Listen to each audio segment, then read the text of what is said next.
Painting with watercolor is incredibly different from painting with mediums such as acrylics or oils, which are opaque. In many ways, it's like the opposite process because with watercolor, which is a transparent painting medium, the paper itself becomes part of the painting. Instead of covering up our entire surface like we usually would with opaque painting mediums, with watercolor we plan for our highlights and lightest areas from the beginning so that we can make sure that those sections are left untouched by our paint, or we make sure that in those areas we're using paint in a more diluted state so that that brightness of the paper can shine through and create those lighter values. We're using the medium's transparency in combination with the bright paper underneath to create these luminous, glowing light results. And this is exactly why we don't need white paint at all. So in this video, I'm going to be sharing everything that you should know about the negative painting technique, which is a foundational technique that I think all beginners should start understanding and practicing as soon as possible because it'll help you understand the medium better, and simultaneously you'll also have this tool that you can use when you want to paint scenes with white or light colored flowers, light objects, or even animals with white feathers or fur. So let's jump right in. Negative painting is the process of painting around a shape or subject instead of painting the shape or the subject directly. It's an incredibly helpful technique to bring in when you're painting things like white flowers or very light materials. But in general as well, when we're painting anything and we're trying to create the illusion of highlights, when working with watercolor, those highlights are simply sections of paper that we have left unpainted. Sometimes when those highlights are teeny tiny or complex for some reason or another, we might decide to bring in masking fluid to keep those blocked and that paper protected while we paint everything else. We go in with a plan, making sure that we understand what sections we want to keep brightest, and then we paint around them. Planning is important because after we've placed paint on paper, there is no way to go back to the brightness that the paper once had. It's not as easy to correct as when we're painting with acrylics or oils, where we can simply cover up our mistake with a thick layer of paint. And sure, we can go in at the end to create highlights with white gouache or a white paint pen, but it is important to realize that the effect will be quite different and the results will probably lack that luminosity that is so particular to this medium, especially if we go in at the end and cover medium to larger areas with white paint. So when it comes to this particular piece, instead of painting the white flower petals themselves, I'm actually painting the darker green shapes around the petals to help them appear and stand out. This means that instead of thinking I need to go in and paint the flowers, I think I need to paint the space surrounding the flowers so that the flowers can emerge. If you started your painting journey with acrylics and oils or opaque painting mediums, this process can feel strange or even backwards. But this way of thinking is incredibly important in watercolor, specifically because this painting medium is transparent. Unlike opaque painting mediums where you can easily paint lighter colors on top of darker ones, watercolor works best when we preserve our lightest areas from the very beginning. This means the white of the paper becomes extremely valuable and necessary. Usually when I'm painting white or very light colored objects, I like starting with the background. And then once my background is painted in and my shapes are visible, I then develop some dimension and detail inside of the objects themselves with grays or other colors, using my paint in a very watered down consistency and making sure to only paint in certain sections, keeping a lot of that white paper untouched so that the object can still look white. If I had painted those petals darker first and then try to lighten certain sections later, they simply wouldn't look nearly as bright or clean anymore, and I would have lost a lot of that glow that I was trying to achieve. You'll notice throughout this painting process that I'm constantly paying attention to the spaces in between and around the flowers. The darker greens in the background are not just background, they're actually shaping and defining the petals. Another really important thing to understand is that when we're using the negative painting technique, we usually go in layers. In this one, for example, you'll notice that those flower stems look light green. I developed that light green color in that first layer, and then with my second layer in the background, I painted around the stems, now revealing them as well. So you gradually build those darker values around the lighter shapes in layers. And that contrast will help create striking results and will really help that focal point subject or subjects pop. Now that we have gone over what negative painting is and why it is so important in watercolor, I'm going to share my main tips for beginners so that you can start incorporating this technique with greater success. My first tip is to start with simpler subjects and shapes so that you can build up your confidence this way. One of the biggest mistakes beginners make is trying to practice negative painting with very complicated subjects and scenes right away.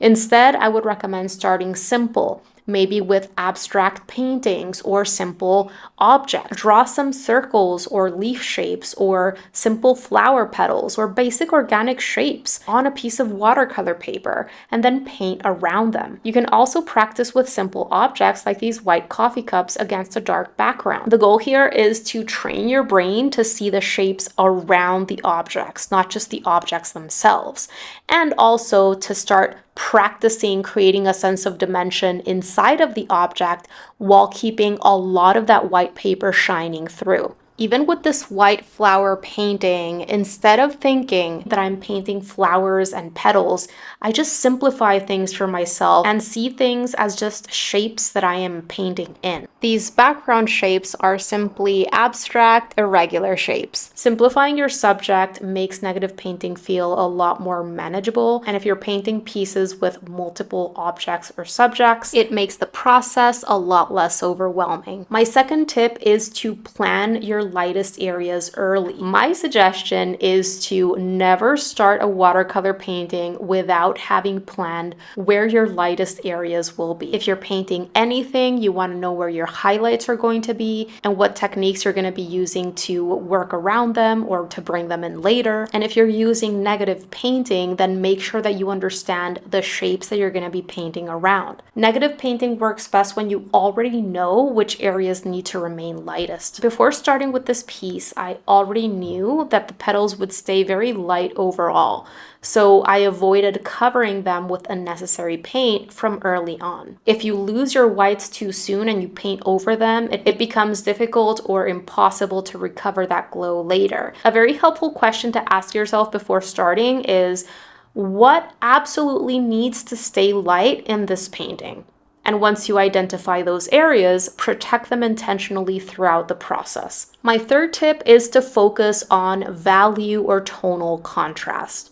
Negative painting is really all about value or tonal relationships, meaning lights versus darks. The reason why these white chamomile petals stand out is because the surrounding greens are darker. Without enough contrast, the flowers would simply blend into the background. So when practicing negative painting, pay close attention to lights versus darks, shape separation, and edge clarity. Sometimes beginners focus way too much on color that they forget that value or tone is what actually creates readability, form, and depth. Even a beautifully mixed color won't stand out if the surrounding values are too similar. My fourth tip is to work from larger shapes toward smaller shapes. This helps you avoid overwhelm, especially when painting scenes like this one, where you have a lot of elements. Instead of jumping into tiny details and textures immediately, start by establishing the larger surrounding shapes first.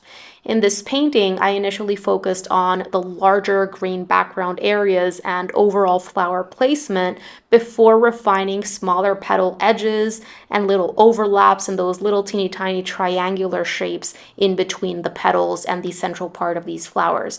Always work large to small, general towards specific. This helps keep the painting cohesive and prevents overworking too early. And then as the painting develops, you can gradually refine smaller and more specific negative shapes. I like to think of it almost like carving the subject out little by little over time. My fifth tip is to keep your edges varied and soft. Allowing some edges to soften or even disappear completely will make your object or subject look more natural. Not every edge needs to be super sharp and clean. In fact, if you keep clean edges everywhere, especially if you're doing something like this where you have a lot of elements in the scene, this can make your painting feel stiff or flat. Notice how in these chamomile flowers, I have incorporated a little bit of that green that I used in the background in the petals themselves. And I did this by working wet into wet in that very first layer. What I did was I pre-wetted the entire paper and then I painted in those first greens and yellows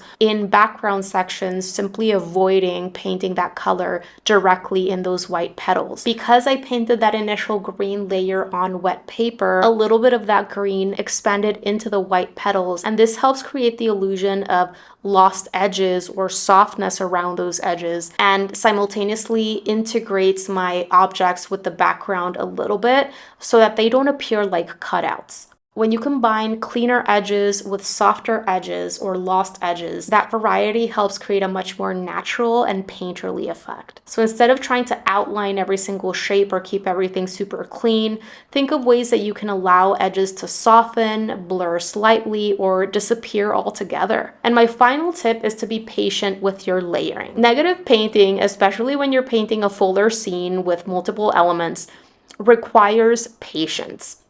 A lot of beginners try to reach the darkest values too quickly, but watercolor usually works best when depth is built gradually from lights to darks through layers. In this painting, the darker green areas became richer over time through multiple passes, and this gradual buildup helped preserve this luminosity while still creating enough contrast for the flowers to stand out clearly.